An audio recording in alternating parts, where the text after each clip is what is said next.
Le Sénat de Côte d'Ivoire était récemment dans la ville balnéaire de San Pedro en mission d'observation sur le terrain. La mission de contrôle de l'action du gouvernement et d'évaluation des politiques publiques a amené les sénateurs à visiter plusieurs infrastructures dont le port autonome de San Pedro. Les échanges avec les responsables ont permis de comprendre les besoins de ce pilier de l'économie ivoirienne, notamment au niveau de l'extension du port et de la modernisation des infrastructures. Abel Kwao et Konena Nourgo nous en parlent. La délégation était composée de 24 élus issus de 6 commissions permanentes du Sénat.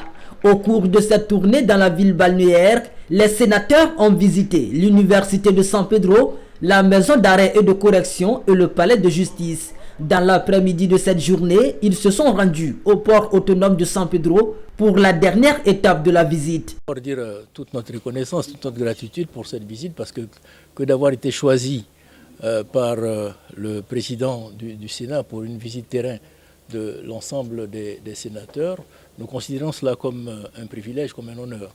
Ça a été surtout pour nous l'occasion, compte tenu justement de l'objet de cette visite, de présenter aux sénateurs toute la déclinaison de la politique mise en œuvre actuellement par le gouvernement et de la vision également du président de la République, son Excellence M. Alassane Ouattara.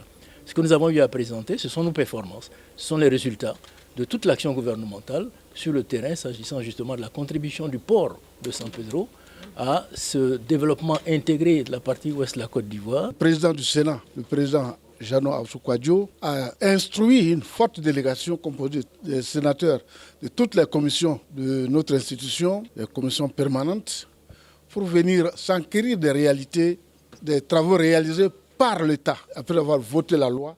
Notons que sous le leadership du DG du port de San Pedro et grâce aux investissements réalisés, le volume global de trafic de marchandises a connu un accroissement successif depuis une décennie. Il est passé de 1,2 million de tonnes en 2010 à 6,241 millions de tonnes en 2022. Au terme de la visite, la Commission des affaires générales, institutionnelles et des collectivités territoriales a félicité le gouvernement ivoirien pour les investissements réalisés dans la ville de San Pedro.